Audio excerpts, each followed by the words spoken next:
que farem és intentar, jo ho he fet amb el meu projecte, és buscar millores, buscar solucions perquè els metges ens expliquin millor les coses i també perquè nosaltres les entenguem millor.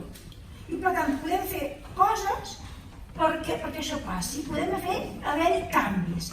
D'entrada, per exemple, no hi era, i ara el tenim, deien, doncs no hi ha cap diccionari de medicina per nens. Quan vam començar el projecte, que vam començar fa 3 anys, vam dir, no hi ha cap diccionari de medicina per nens. I vam parlar amb el Col·legi de Metges de Girona i vam dir, fem-ne un. I en vam fer un, que és el que heu participat els de Pineda, en vam fer un. Després, altres coses que podem fer és explicar als metges, perquè a vegades no ho saben, quines són les coses que no poden posar en un informe perquè no s'entenen. I com podeu ajudar vosaltres a fer coses per entendre com és la comunicació entre els metges i els pacients? Doncs podeu fer moltes coses. Algunes idees. Els heu de pensar a classe, a partir d'ara. Però jo us dono algunes idees. Per exemple, podeu fer una enquesta perquè per començar realment a fer investigació, primer hem de saber que el que diem és veritat. Quan jo dic no els entenem els metges, no puc dir-ho sense res. Haig de portar sempre proves, números. Qui no els entén? Nosaltres o tothom? I per tant podem fer enquestes entre els nens i nenes o entre una població o entre el nostre barri o entre el nostre poble si realment no s'entenen.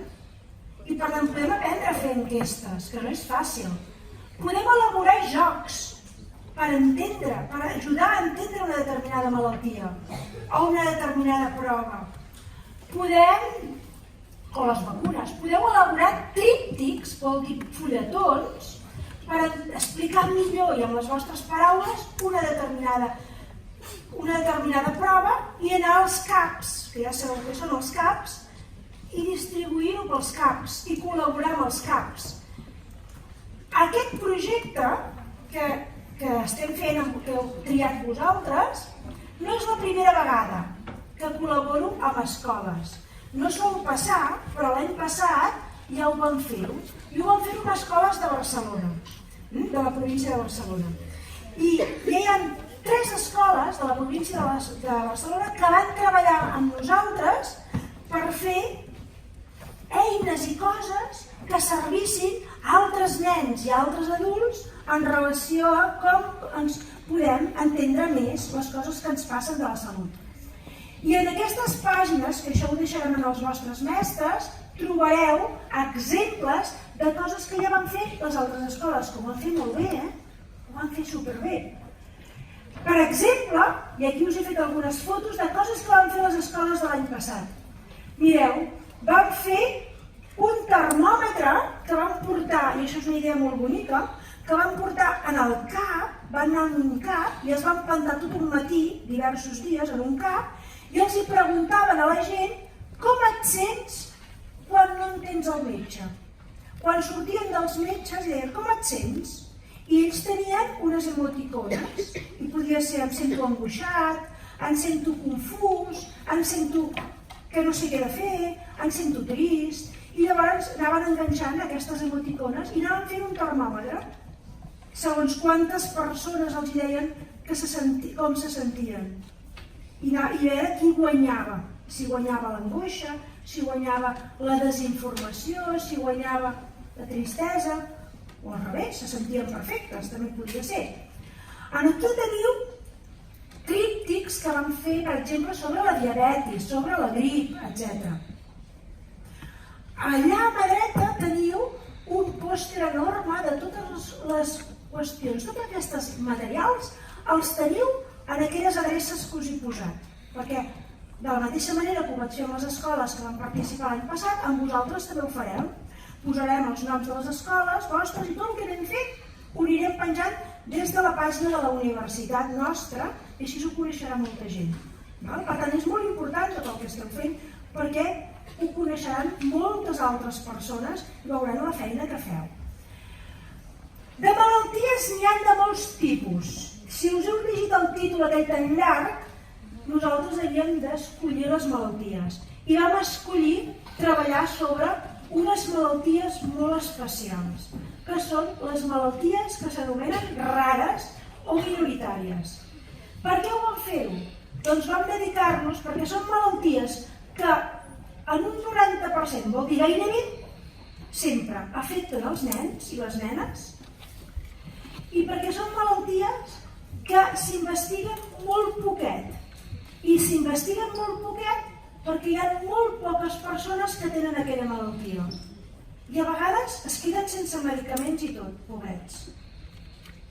I s'ha d'invertir, s'ha d'investigar. Què passa? Que són moltes les malalties. Hi ha més de 8.000 persones, hi ha més de 8 milions de persones en el món que tenen malalties rares.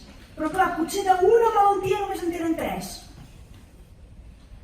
I clar, i això és important. Per tant, jo també us encoratjo a que treballeu sobre les malalties rares. Podeu treballar sobre qualsevol malaltia i qualsevol problema, però és molt interessant sobre les malalties rares perquè hi ha poca gent que hi estigui treballant.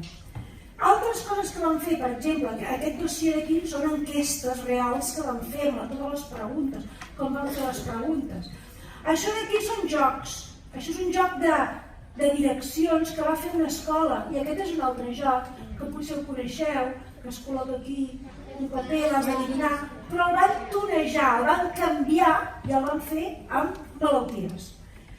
I allà tenim una altra escola es va dedicar a fer un còmic i un conte sobre malalties rares. I mira, el teniu penjat al còmic i al conte a aquesta pàgina d'internet i és molt interessant, perquè el que van veure en aquest còmic van canviar-ho tot i van dir, molt bé, doncs el protagonista té una malaltia rara, la té, li acaben de diagnosticar aquesta malaltia rara i resulta que els seus pares, com que li agrada molt, estava molt trista i no sabien què fer, la conviden a fer un viatge. I la conviden a fer viatge al Japó perquè ella era una enamorada dels còmics, dels manga. I resulta que allà aquesta noia es perd en un bosc i li comencen a aparèixer superherois. I se n'adona que els superherois li expliquen que un té el poder d'arribar molt lluny amb els braços i estendre's. I això passa perquè té una malaltia rara que fa que tingui els ossos molt flonjos. I em diu, no, això no és una malaltia rara, aquesta malaltia rara que tinc és un superpoder que tinc. I en el conte, totes les malalties rares són superpoders que tenen els herois. O al revés, els superherois que nosaltres pensem que són superherois, en el fons ho són perquè tenen una malaltia rara. És un conte preciós que es van inventar en una escola del costat de Montserrat. Aquests són nens com vosaltres, que l'any passat van fer que una vegada s'ha acabat tota la seva recerca, tot l'any, després venen aquí, que es munten unes taules molt grans i expliquen com si fossin petits científics el que han investigat a tots els altres nens de les altres escoles. I els expliquen el que han fet. I aquí això eren nenes d'una escola que els va tocar el torn, aquí a l'esquerra estic jo, i llavors ells expliquen tot el que han fet. I és el que haureu de fer vosaltres el mes de maig. Explicar-vos què heu fet en relació a les malalties rares, si els entenem, no els entenem, què heu treballat, com ho heu fet, què heu proposat, i ens ho explicareu d'aquí un temps. Jo us dono un consell avui, i després ens anirem veient, perquè vindré a visitar-vos a la vostra classe. M'agrada molt venir a la vostra escola i que m'expliqueu què esteu fent i com ho esteu fent. Però avui us vull donar un consell. I el consell és un consell que no és meu, sinó que jo m'ho he copiat d'altres científics i de metges molt importants. Hi ha un metge molt important que diu que la primera vegada que va entrar dintre un hospital tenia una mica de por perquè no sabia si ho faria bé, i la segona cosa més important que tenia és que tenia curiositat. I això és molt important. Cap científic seria el científic que és, cap invent s'hagués inventat si no tenim curiositat. Si som passotes, no farem res. Si tot ens és igual, no farem res. Hem de ser curiosos, amb el que sigui. Curiosos vol dir que ens fem preguntes, del tipus que sigui, que ens preguntem, que no ens contentem, que encara que ens diguin que aquesta paret és vermella, si jo la veig negra, és a dir, no, jo la veig negra, no sé per què dius vermella. I us diuen, no, és vermella, no, jo la veig negra. Per què la veurem de diferent color? El que sigui. Ens hem de sempre preguntar i reqüestionar, repreguntar el que ens diuen. No ens podem creure tot el que ens diuen. Ens hem de ser curiosos. Per tant, hem de veure el nostre món, el que ens rodeja, el que teniu a casa vostra, i feu-vos preguntes. Perquè segur que heu vist moltes vegades una nevera i no sabeu potser com és que fem servir neveres. Per què és freda la nevera? Què passaria si no tinguéssim neveres? Però com a les neveres, qualsevol cosa que tinguem a prop nostre ens hem de preguntar el per què. I trobarem una resposta. De tot no n'hi ha, però la podem buscar. I només buscant les respostes és quan trobem les solucions. Normalment les solucions, els invents, no els troben els que no es pregunten res. Només els troben els que busquen, els que es pregunten. Per tant, hem de veure el nostre món amb ulls ben oberts, però de colors diferents. No tot ho veiem igual. Està bé i molt bé que tothom vegi les coses diferents i parlar-ho entre nosaltres, comunicar-nos entre nosaltres. Perquè què era el més important que ens feia ser persones? El llenguatge, que servia per comunicar-nos. Per tant, fem-lo servir al màxim. I quan veiem unes coses diferents, comuniquem-nos, amb ordre, però comuniquem-nos, expliquem-nos. Per tant, un consell per vosaltres, i ara també pels vostres mestres, és procurem que se'n vagin a casa amb més curiositat que deures. O que els deures siguin buscar respostes a preguntes que ens hem fet. Per tant, ara, quan torneu a la vostra escola, el que heu de fer és, de tot el que us he explicat, començar a fer-vos preguntes. Posar el tema sobre la taula i dir què en sé jo de les malalties rares? Què en sé jo de com parlen els metges? Com ho podria investigar?